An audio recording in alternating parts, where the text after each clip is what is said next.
यह वाकया है बोलने वाला। तोता शहजादी और जिन्न का बहुत ज़माने पहले की बात है। एक बादशाह था, उसकी औलाद नहीं होती थी। उसी वजह से वह बहुत गमगीन रहता था और सोचा करता था कि मेरे बाद इतनी बड़ी आलीशान बादशाहत का मालिक कौन होगा। इस फिक्र में वह कई कई वक्त खाना भी नहीं खाता था और दरबार में भी नहीं जाया करता था। एक दिन उसके वजीर ने उसके रंजीदा रहने का सबब पूछा। बादशाह ने कहा, मैं इस बात से फिक्रमंद रहता हूं कि मेरी कोई औलाद नहीं। अगर मैं मर गया तो मेरे बाद मेरा मुल्क और खजाने को कौन संभालेगा। वजीर ने कहा, आप बिल्कुल ना घबराए और अल्लाह के फजल से ना उम्मीद ना हो। हमेशा अल्लाह पाक से उम्मीद रखनी चाहिए। जो लोग भी अल्लाह पाक से उम्मीद रखते हैं वह कभी भी मायूस नहीं होते हैं। अल्लाह पाक उनकी दुआएं ज़रूर कबूल फरमाता है। वजीर आगे कहता है, हम सब अभी किसी फ़कीर की तलाश में जाते हैं और उनसे दुआ कराएंगे और अल्लाह की बारगाह से उम्मीद है कि आपके दिल की मुराद पूरी होगी। यह सुनकर बादशाह को तसल्ली हुई और उसका दिल मजबूत हुआ और सब वजीर फ़कीरों की तलाश में चारों तरफ निकल पड़े। सबसे बड़ा वजीर भी एक तरफ को चला गया। चलते चलते उसकी नज़र छोटे से एक बगीचे पर पड़ी। वह बहुत थका हुआ था। वह उसमें जा उतरा, कुएं से पानी पिया और थोड़ी देर आराम किया। जगह अच्छी थी मगर कूड़े कब्बा से खराब हो रही थी। वजीर ने वहां झाड़ू दी और कुएं से पानी निकालकर छिड़काव किया। सफाई से फारिग होकर उठा और इधर उधर देखने लगा। ये बगीचा किसका है? इसका मालिक कौन है? ढूंढते ढूंढते एक गार्ड की तरफ जा निकला जो उसी बगीचे में था। उस गार्ड में एक बूढ़ा फकीर बैठा अल्लाह की इबादत कर रहा था। वजीर ने उसे सलाम किया और जब फकीर ने आने का सबब पूछा तो उसने अपना मतलब बताया और बादशाह के लिए औलाद की दुआ करवाई। फकीर ने उसे एक सोटा दिया और कहा, यह ले, इसको इस बाग के किसी आम के दरख्त पर मार एक डेगा। बस वही लेकर तुम वापस चले जाना और बादशाह की बेगम को खिलाना। खुदा के फजल से उम्मीद है कि बादशाह के घर में लड़का पैदा होगा। वजीर ने ऐसा ही किया। वह सोटा तो फकीर को वापस कर दिया और खुद आम लेकर बादशाह के पास आया और फकीर का पैगाम सुनाया। बादशाह खुशी खुशी महल में पहुंचे और बेगम से कहा, यह आम खा लो। बादशाह बेगम ने वह आम लिया और खा लिया। खुदा की कुदरत से 9 महीने के बाद बेगम के यहाँ खुदा ने लड़का दिया। महल में बद्दी खुशी मनाई गई, खूब जलसे किए गए। गरीबों को इस कदर खैरात दी गई कि वह माला माल हो गए। मगर अफसोस, बच्चा पैदा होने के 6ठे दिन बाद बादशाह बीमार हो गया, मर गया। उसका सदमा बेगम को बहुत हुआ। वह कहती थी कि यह कैसा मनहूस बच्चा पैदा हुआ कि मेरा प्यारा खाविंद दुनिया से चल बसा। 1 साल के बाद वजीर ने बेगम से कहा, अब तुम मुझसे ब्याह कर लो। यह बात बेगम को बहुत बुरी लगी। इस कदर बुरी लगी कि वह अपना मुल्क छोड़कर और बच्चे को लेकर परदेश निकल खड़ी हुई। चलते चलते रास्ते में उसे एक दरिया मिला। बेगम खुद भी प्यासी थी और बच्चे को भी प्यास लग रही थी। खुद भी पानी पिया और बच्चे को भी पानी पिलाया। पानी की बूंद भरते ही उसके हाथ में एक लाल की गोली आ गई। वह उसने संभाल कर रख ली और खुद आगे चल पड़ी। दूर चलकर उसे कोई गांव मिला। उसने वहां किसी जमींदार से रहने के लिए जगह मांगी और एक चारपाई भी जमींदार ने तरस खाकर उसे रहने के लिए एक झोपड़ी दे दी। यह उसमें रहने लगी। उस झोपड़ी में रह और कूट पीस कर अपना गुजारा करती थी। एक दफा गांव के बहुत सारे लड़के खेल रहे थे। बेगम का बच्चा आया और कहने लगा, अम्मा जान, बाहर लड़के गोलियों से खेल रहे हैं। हमारे पास गोली नहीं, हम किससे खेलेंगे? हमें भी कोई गोली मंगा दो। माँ ने वह लाल रूमाल में से खोलकर उसे दे दिया। बच्चा जाकर उससे खेलने लगा। एक बड़ा लड़का पास खड़ा था। उसने कहा, मियाँ, लड़के, ये को 8 गोलियां हमसे ले लो। तुम इनसे खेलो और उनके बदले अपनी गोली मुझे दे दो। वह बच्चा लाल की कीमत क्या जाने, झट से अपनी गोली देकर उसके बदले 8 गोली ले ली और बहुत खुश हुआ।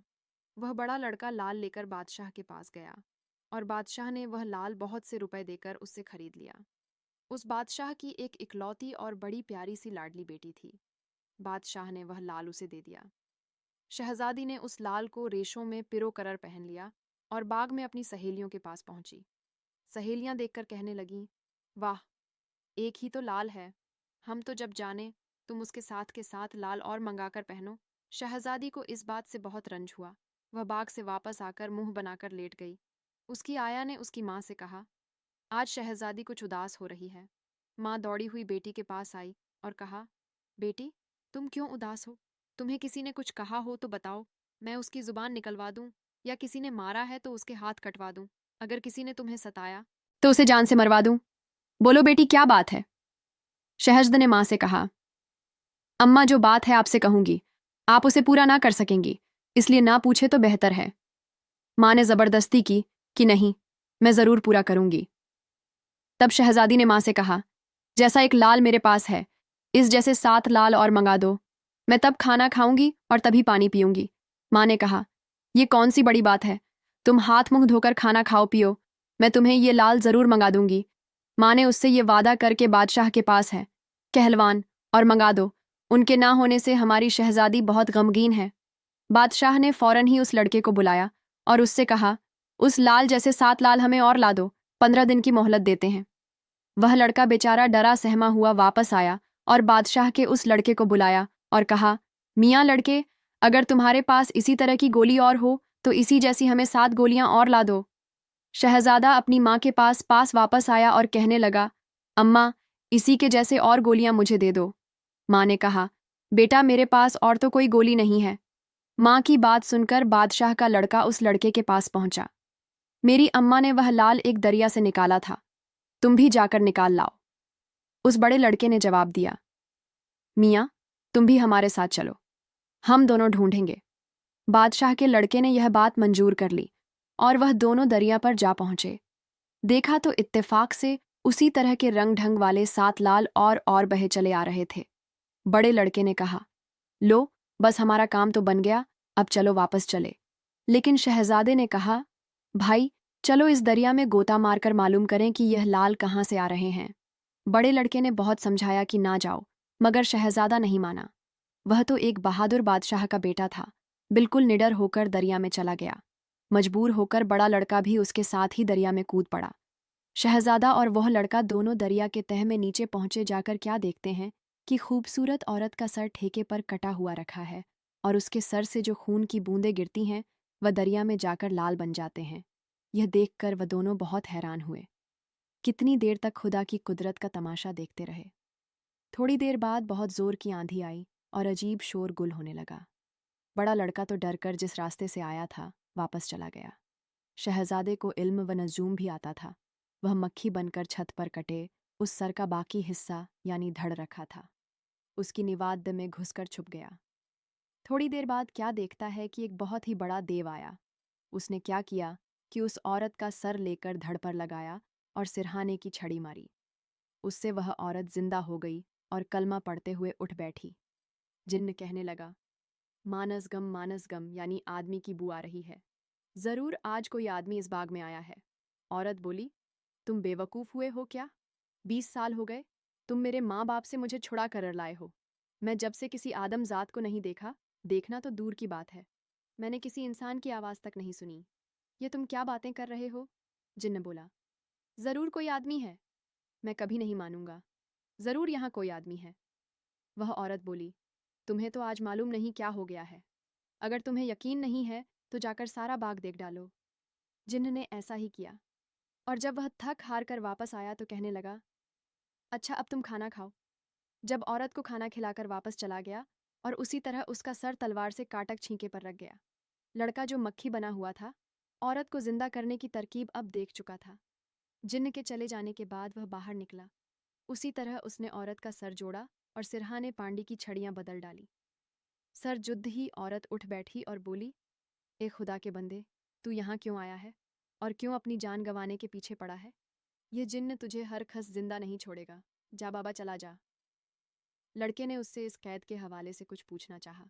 लड़की बोली, जब मेरा ब्याह हुआ और मैं अपने ससुराल जा रही थी तो रास्ते में से यह जिन्न मुझे यहाँ उठा लाया। मैं तब से इसकी कैद में हूँ।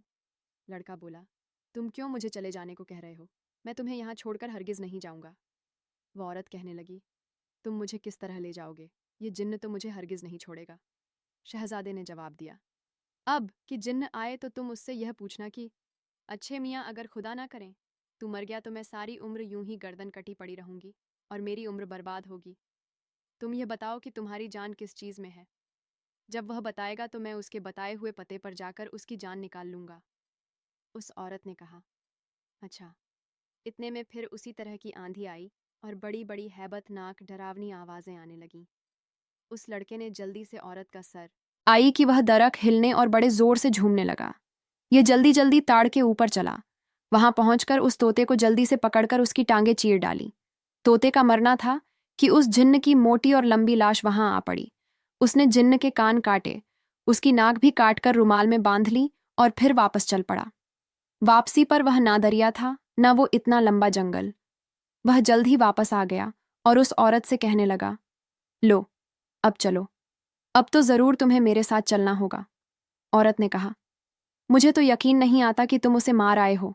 क्या तुम उसके मरने की कोई निशानी लाए हो? शहजादे ने कहा, मुझे तो याद ही नहीं रहा था। लो, यह उसके कान और नाक है। देखो, अब तो तुम्हें यकीन आ गया। औरत बोली, हाँ, लेकिन अभी यह एक और शर्त है। वो यह कि मेरी बहन को एक और अन्ना उठाकर ले गया है। उसको भी उस आफत से छुत दाओ। शहजादा बोला, मुझे तो नहीं मालूम वह कहाँ रहती है। तुम मुझे उसका पता बता दो और मेरे साथ चलो। औरत बोली, ठीक है। यह कहकर दोनों दरिया से बाहर निकले और चलते चलते उस औरत की बहन के पास पहुंचे। वहां जाकर क्या देखते हैं कि उसकी बहन बेखबर सोई हुई है। वह औरत उसके पास पहुंची, लेकिन शहजादा एक झोपड़ी में ठहरा रहा। वह औरत अपनी बहन को जगाकर कहने लगी, उठो बहन, तुम अभी सोई हो। उसकी बहन बोली, क्या करूं? जब तक वह जिन्न सोता है तो मैं भी सोती हूं। वह दिन 6 महीने सोता है और 6 महीने जागता है, उसके लिए मैं भी सो जाती हूं। तुम मेरे पास कैसे आ गई? उसने अपना सारा किस्सा सुनाया और कहा, एक शहजादा बड्डा नेक बख्त है, मुझे उस जिन्न से छुड़ाकर लाया है और वह जिन्न तो मर गया। अब वह शहजादा तुम्हारे जिन्न को मारने आया है। अब वह जिन्न जब तुम्हारे पास आए तो तुम उससे यह कहना कि मियाँ अगर खुदा ना करें तुमको कोई सोते वक्त मार जाए तो मैं क्या करूंगी। यहाँ कोई आदमी भी नहीं आता जो मुझे यहाँ से निकालकर मेरे माँ बाप तक पहुँचाए। मैं तो रो रो मर जाऊंगी। मुझे ये बताओ, तुम्हारी जान किस चीज़ में है? बहन ने कहा, अच्छा अब तुम जाओ, शायद यह जिन्ना आ जाए, क्योंकि उसके आने का वक्त है। वह औरत वापस आ गई और शहजादे को बता दिया। उस औरत की बहन ने अपनी बहन की बताई हुई बातें जिन्न से पूछी। उस जिन्न ने भी इसी तरह जवाब दिया कि मेरी जान बड़े अजाब में है। किसी को इतना हौसला नहीं कि वह वहां पहुंचे। कई पहाड़ों के ऊपर से एक जंगल है, उसमें एक बड़ा ऊंचा खजूर का दरख्त है। उसकी जड़ में 2 गज नीचे एक संदूक छा है। उसके बीच में एक डिब्बा है। डिब्बे के बीच में एक डिब्बा है, उसमें काला भंवरा है और उस भंवरे में मेरी जान है। अगर कोई उस भंवरे को मार दे तो मैं मर जाऊंगा, लेकिन इतनी जुर्रत किस में हो सकती है? फिर थोड़ी देर बाद वह न चला गया और वो औरत उसके पास आई और पूछा, बताओ, क्या पता बताया उसने? सारा हाल अपनी बहन को सुना दिया और उस सूरत में जाकर उसकी बहन ने शहजादे से सारी बात बता दी। शहजादा कहने लगा, बहुत अच्छा, मैं जाता हूँ। यह कहकर शहजादा चला गया और उसी जंगल में पहुंचा। उसी वक्त खजूर का दरख्त मिला। उसने उसकी जड़ से खोदा और फिर उसके नीचे से संदूक निकाला। और संदूक का निकलना था कि बड़ी जोर से आंधी आई और अंधेरा हो गया। शहजादे ने हिम्मत करके वह डीविया निकाली तो आंधी का इतना जोर हुआ कि वह खजूर का दरख्त जमीन से लग लग कर जाने लगा और हर तरह अंधेरा छा गया। शहजादे की जेब में एक बड़ा सा हीरा था। उसकी रोशनी में उसने उस भंवरे को जमीन पर फेंक कर मसल दिया। उस भंवरे के मरते ही जिन्न की एक बहुत ही लंबी मोटी और भारी लाश धड़धाम से जमीन पर आ गिरी। शहजादे ने उसकी भी नाक काटी, कान काटे और वहां से चला गया। अब वह वापस आने पर ना वह इतना लंबा जंगल था, ना वह ऊंचे पहाड़ थे।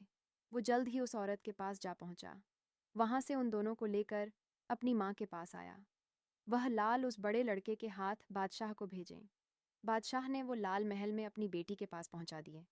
शहजादी ने वो लाल अपने रेशों में पिरो करर गले में पहन लिए और फिर अपने बाग में चली गई और सहेलियों से कहा, लो, अब मैं वह लाल भी पहन आई हूँ। सहेलियां बोली, लाल पहने तो क्या पहने, हम तो जब जाने जो इस लाल के लाने वाले लड़के से ब्याह करो। शहजादी फिर अपने महल में वापस आई और इसी तरह मुंह बनाकर लेट गई।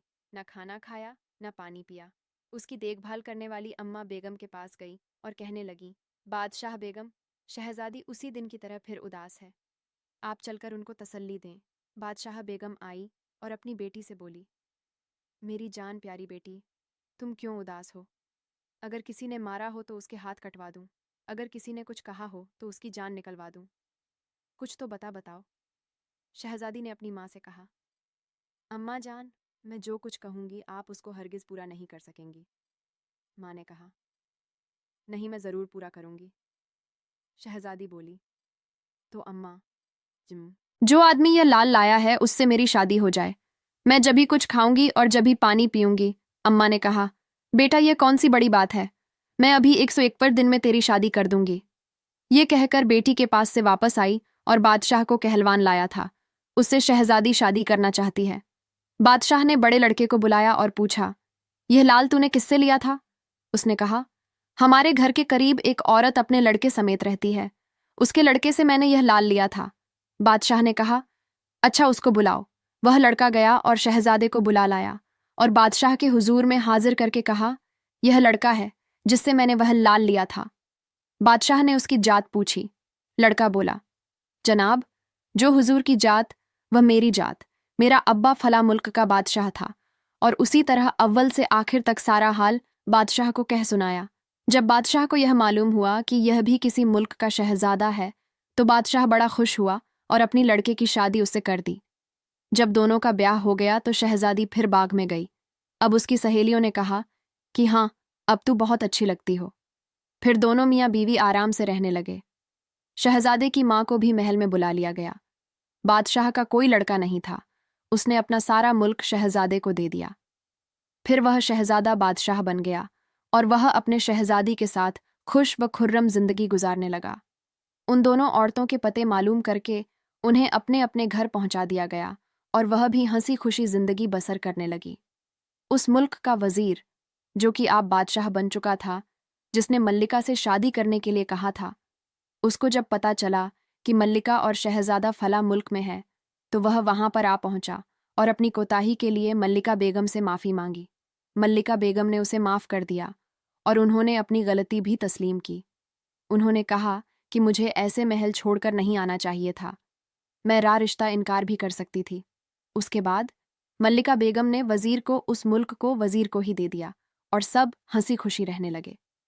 तो मेरे प्यारे साथियों, कहानी अच्छी लगी है तो वीडियो को लाइक करके हमारे चैनल को सब्सक्राइब कर दें।